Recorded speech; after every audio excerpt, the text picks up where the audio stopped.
Yo cuando llegué a la iglesia a la edad de 24 años, soltera. Y después de casi 10 años me caso. Pero cuando yo llego a la iglesia, yo llego y digo, yo vengo, pero vengo a enamorarme de ti, le dije al Señor. Por eso que tuvieron que pasar 10 años. Bueno, cada uno tiene una experiencia. Ahora no vas a decir, uy, tengo que esperar 10 años. No, tranquilo. Entonces, yo vengo y vengo a enamorarme de ti. Y hermano, me metí con todo. Porque a veces los jóvenes se enamoran. ¿Y qué has hecho para el Señor? ¿Ah? ¿Qué has hecho? No has hecho nada. Con la justa te has bautizado y hay otros que ni se han bautizado y ya se están enamorando. Estás de miembro 2, 3, 4, 5 años y no eres ni colaborador de un anexo. ¿Cuántas vidas has ganado? No llegas ni temprano, ni siquiera te preocupas en limpiar los baños ni el templo, pero ya quieres casarte, ya quieres la bendición, ya quieres el regalo de Dios. Mira, antiguamente, cuando el joven se enamoraba, en la ley, eso estaba establecido, tenía que pagar una dote. Y si no tenía para pagar una dote, como Jacob, tenía que trabajar como pago por esa virgen, por esa joven. Amén, 7 años. Ahora ya no le vamos a pagar al papá, no le vas a pagar al papá, pero al de arriba hay que pagarle. Amén. Te quieres casar y cuando convocan aire libre no está el joven. Vamos a hacer visitas, vamos a entregar folletos. No aparece el joven. Se hacen confraternidades como estas y solamente viene un día, 2 días y ya no viene porque sabe mucho. Alabado sea el nombre de Cristo. Tenemos que hacer algo. Amén. Queremos recibir la bendición así de fácil. ¿Para qué quieres casarte? Porque a veces el joven piensa que el matrimonio es sexo nada más. Pero qué bueno es enamorarse, casarse y ser útiles en la obra de Dios. Quizás no todos, aleluya, pueden ser pastores, siervas de Dios, pero en la iglesia local donde tú estás allí congregando, ser una gran bendición para los jóvenes, amén. Contarles tus testimonios, ser un guía, ser ahí también un apoyo para los pastores en cuanto a los jóvenes. Por eso a veces es triste cuando los jóvenes piensan así. A veces uno dice, no, pero era líder, estaba metido y se casó y ahora ¿qué pasó? Desaparecen. Y hasta la iglesia dice que no fue la voluntad de Dios. Esa joven no fue para él, ese joven no fue para ella. Alabado sea el nombre del Señor. Por eso, hermano, uno tiene que meterse con Dios, demostrarle a Dios primeramente. Tú tienes que enamorarte primero de Dios. Si tú te enamoras primero de Dios, Dios es el que se va a encargar de darte lo que tú necesitas. Por eso la Biblia dice bien claro, buscad primeramente el reino de Dios y su justicia, y todas las demás cosas van a venir por añadidura. Amén. Ese esposo, esa esposa que tú estás esperando, anhelando, va a venir. Tú no te preocupes. Yo estaba en una iglesia donde todos eran menores que yo. Parecía Blancanieves y los 7 enanitos. Y yo decía, y miraba para todos lados, decía, aquí no hay nadie. ¿No? Bueno, ya igual trabajaba, me metí, hermano, era líder con los jóvenes. Casi yo llegué al siguiente año que se instaló la obra allá en Ica, yo soy de Ica, y era empezar de abajo. Éramos 4 o 5 jóvenes que teníamos que ir al hospital, que íbamos al penal, que íbamos a un pueblo a predicar todos los lunes. Y ahí estábamos, hermano, ahí estábamos. ¿Sabe por qué? Porque estábamos enamorados del Señor. Porque esa era nuestra pasión, las almas, predicar la palabra.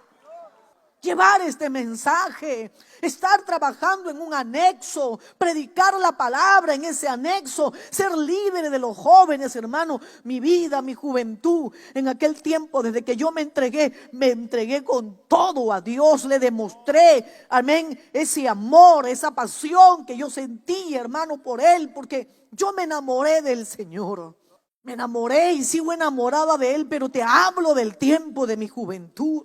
Y allí, hermano, limpiando los baños. A veces yo no necesitaba que me nombren. Yo no necesitaba que el pastor diga hay que limpiar los baños. Yo entraba, el baño estaba sucio y le decía a un hermano, por favor, cómprame. Hasta metía la mano en mi bolsillo de lo poco que tenía. Cómprame un detergente chiquito. Cómprame una lejía chiquita que voy a limpiar los baños.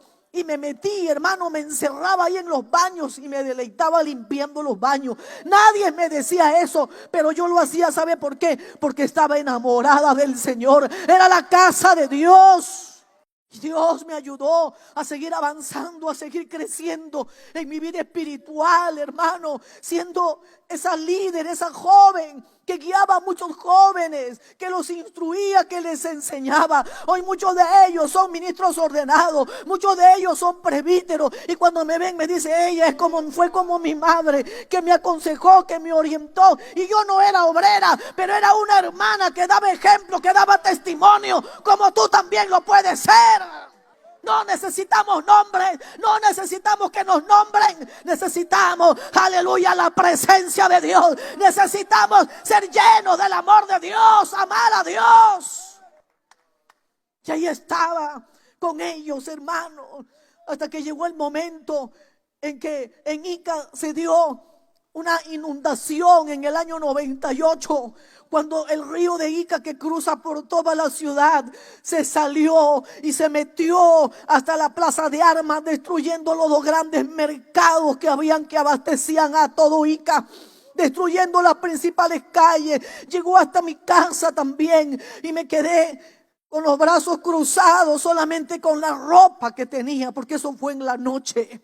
Y en circunstancias así, entonces el pastor Rodolfo decide enviar a un obrero, aquel que hoy es mi esposo, para que apoye al pastor que estaba ahí de turno. Y cuando él llega, porque nosotros teníamos una tienda de abarrotes y estábamos ahí en medio del lodo, metiendo la mano para sacar las botellas, para sacar la leche que estaba bajo el lodo. ¿Y sabe cómo me encuentra? No me encuentra como estoy ahorita. Me encuentra con una bata. Me encuentra como un moño, parecía la Pebbles. Me encuentra llena de lodo. Y cuando él me ve, porque llegaban de casa en casa dando ayuda, porque yo sé que también de aquí de Chiclayo, de Lambayeque, enviaron ayuda en aquel tiempo. Medicinas, alimentos, ropa, agua. Y cuando él me vio, dice que dijo: esta debe ser una señora. Claro, en la facha que estaba. ¿Cómo no? Y ahí donde nos conocimos, hermano. Lo vi. Hasta ahí todavía no pasó nada, pero ya pasando los días ya comenzó a bajar y comenzó ya como que a establecerse todo, y comencé a ir a la iglesia. Cuando yo voy a la iglesia, él estaba allí, y allí, hermano, yo como siempre, adorando, alabando a Dios, adelante como líder allí, adorando a Dios, porque mi pasión también era alabar, y es alabar, adorar a Dios con todo mi corazón. Aquí no es que cuando tú te enamoras dices: ya no voy a adorar, ya no voy a danzar, porque qué vergüenza que me vea que hasta me despeino y se me cae el gancho. No, ya no voy a adorar, porque qué feo que cuando yo adore a Dios con libertad haga una mueca que me vea fea y de repente se va a desanimar. Qué mueca ni qué cosa, hermano. Nosotros tenemos que seguir siendo aún hasta mejores para el Señor. Porque cuando vienen esos pensamientos a tu mente, tú tienes que reprender, porque eso no es de Dios. Cuando uno se enamora, uno tiene que avanzar, uno tiene que crecer, no podemos retroceder. Un sentimiento no te puede hacer retroceder. Y entonces, pues allí nos conocimos, ya comenzamos a entablar una amistad, ¿no? Y entonces de un momento a otro comencé con un problema del corazón, la taquicardia. ¿Ve lo que les decía? Eso lo hablamos por experiencia. Aquí no hablamos de ciencia, sino de experiencia. Entonces comienza la taquicardia, comienza el que no sabía si iba para acá o para allá, y comienza el sentimiento. Pero dentro de todo eso, hermano, yo conocía y conozco la doctrina. Y yo decía, y hasta lo predicaba, porque yo decía: cuando uno se enamora, uno tiene que alejarse para orar y para dejarlo en la voluntad de Dios. Para hay jóvenes que dicen: no, pero me lo pueden quitar, puede haber otra y me gana. Eso no es de Dios, hermana, porque la yagua que es para ti no hay vaca que se la coma. Y entonces yo allí con él a veces conversábamos, y entonces a veces él conversábamos y yo le daba la contra. No trataba de agradarlo, porque yo decía: si yo le agrado y estoy de acuerdo con él, entonces no vaya a ser que se dé cuenta que yo estoy enamorada de él. Y le daba la contra. Y él a veces se molestaba y me decía: Tú siempre eres una orgullosa, no quieres perder, siempre me das la contra. Y yo entre mí decía, si supieras, pero ese era un escudo para tapar, amén, ese sentimiento que solamente Dios y yo lo sabíamos. Porque ni mis padres ni a mis pastores se los compartí. Por eso le digo, es una experiencia personal. Pero si tú a veces sientes que no puedes, habla con la esposa del pastor, habla con el pastor. Y entonces cuando pasan esas situaciones, a veces los hermanos de ICA también decían, ¿no? Porque como les dije, yo era la única mayor ahí. Y ahora ellos, como eran todavía más jovencitos, miraban y decían, decían, yo les decía, ¿qué pasa? Poder en Jesús. ¿Cómo están hablando, pensando esas cosas? Los reprendía yo a ellos. Aunque por dentro yo decía, está bien, decía, gloria a Dios. Pero la iglesia muchas veces gustó de que él y yo en algún momento pudiéramos unir nuestras vidas. Pero yo no quería que sea así. Yo quería que sea Dios. ¿Por qué? Porque el hombre se puede equivocar. Amén. El hombre se equivoca, pero Dios no se equivoca. Yo me puedo equivocar, pero Dios no se equivoca. Porque así como muchos de ustedes, yo vengo de un hogar destruido, hermanos mayores también, que se casaron y también sus hogares se destruyeron. Y yo decía, yo no quiero fracasar, yo no quiero también terminar así, por eso te conozco. Y muchas veces le decía al Señor, si es así, aunque sea, Señor, prefiero quedarme sola contigo y quedarme así, pero no sufrir, no fracasar. Y llegó un momento, hermano, en que ya él tuvo que irse porque solamente apoyó unos 2 meses, 1 mes y medio. Y cuando él se fue o se estaba despidiendo, me dio la mano y me dijo, hermana, Dios le bendiga, me voy, pero la voy a extrañar. Yo dije, ¿qué? Sí, porque no voy a tener con quién pelear, me decía. Porque yo siempre le daba la contra. Amén. Y se fue. Yo estaba enamoradísima, hermano, hasta el último cabello, con eso le digo todo. Era la primera vez que yo me enamoraba de esa manera. Y cuando él se va, al poco tiempo, el pastor Rodolfo lo manda a la obra en Chincha, que estaba a 1 hora y media de Ica, y que pertenecía al mismo presbiterio.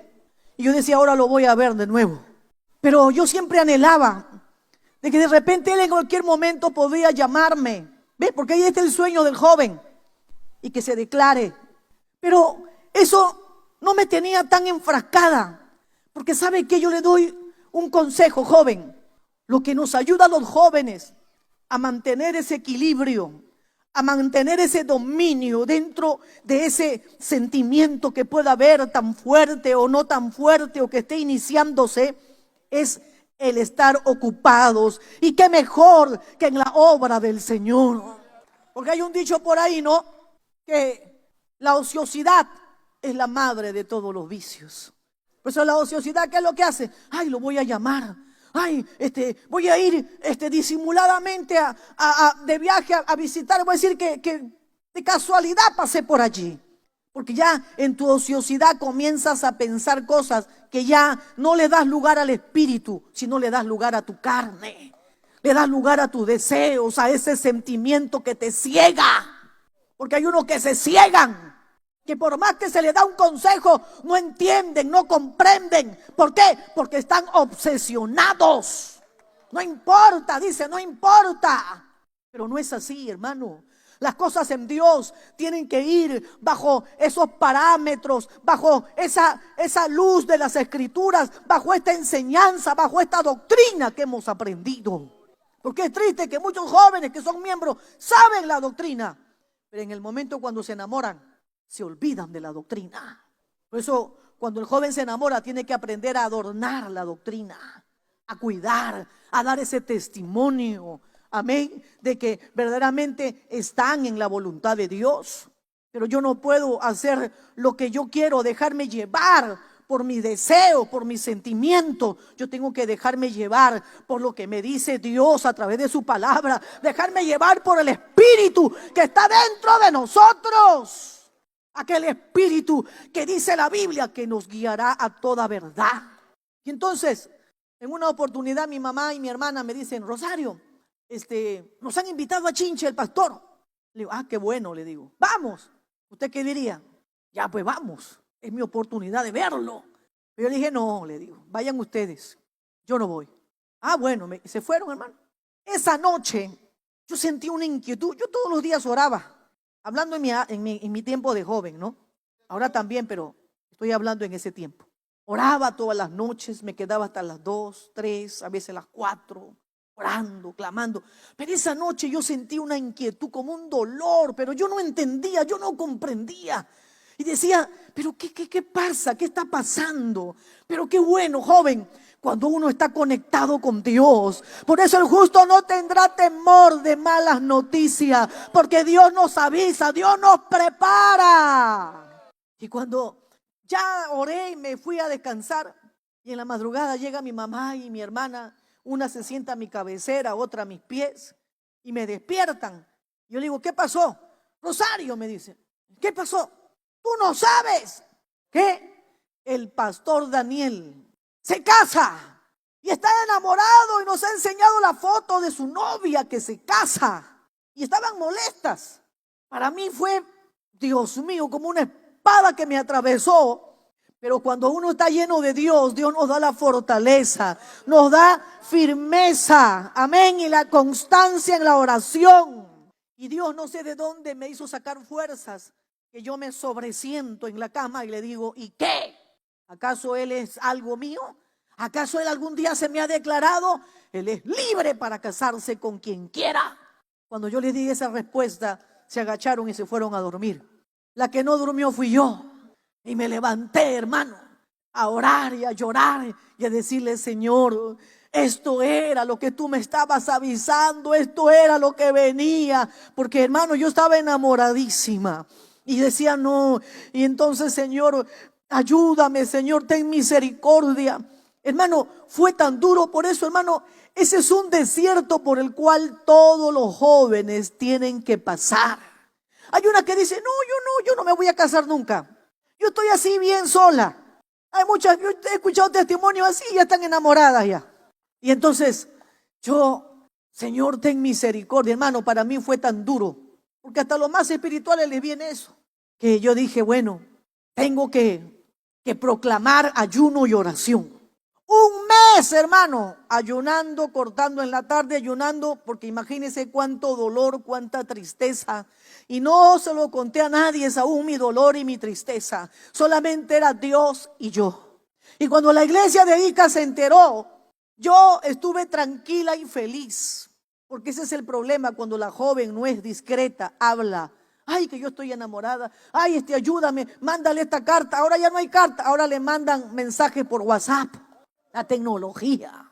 Y entonces, cuando no es la voluntad de Dios, ya el hermano fulano se va a estar orando con la hermana fulana, y todos voltean y la miran a ella, pobrecita, y la miran con lástima, y ella que estaba ilusionada, y ella que estaba enamorada, y la hermanita que no sabe dónde meter su cabeza, quiere irse de la iglesia, quiere irse a otro lugar a congregar porque tiene vergüenza. ¿Y todo por qué? Porque abrió la boca, porque no fue discreta. Eso no pudo suceder en mi vida. Yo tranquila, normal, y me decían, se va a casar, gloria a Dios, se va a casar, qué bueno. Pero no tuve ningún problema con respecto a que ellos me miraran con una mirada de lástima, con una mirada de quizás pobrecita, ¿no? Pero no, gracias a Dios. Y yo luchaba conmigo mismo, porque hay jóvenes a veces que hasta se van de la iglesia por un sentimiento y hasta le echan la culpa a Dios. Quizás hubiera sido de repente tú, ¿no? Yo de repente que diga, Señor, pero si yo te he servido, he estado predicando la palabra, he ido al hospital, he ido a la cárcel, he ido acá, allá, y ahora mira, Señor, ¿por qué? ¿Por qué? Y cuestionamos a Dios. Pero yo no lo cuestioné, yo no le eché la culpa a Dios. ¿Sabe qué? Yo peleaba conmigo mismo. Yo decía, Rosario, tú eres una carnal, eso te pasa por adelantarte a la voluntad de Dios. Él no era, ¿por qué? ¿Por qué te adelantaste? Y yo me echaba la culpa a mí mismo, porque a veces la trampa del diablo es que generalmente somos ligeros para echarle la culpa a Dios. Dios no tiene la culpa. Somos nosotros quienes nos adelantamos a esa voluntad. Yo ahora, después de años, pude entender que no era el tiempo, que no estábamos preparados. Amén. Y a veces uno dice, pero nunca. Bueno, tú pones las manos de Dios y es Dios quien se va a encargar. Cuesta, sí cuesta. Hacer la voluntad de Dios cuesta, pero más cuesta cuando tú no la haces. Porque el fracaso en el matrimonio es triste, hermano. Tú sabes que ya no existe el divorcio. Te casas para siempre. Te separas, te quedas solo, sola.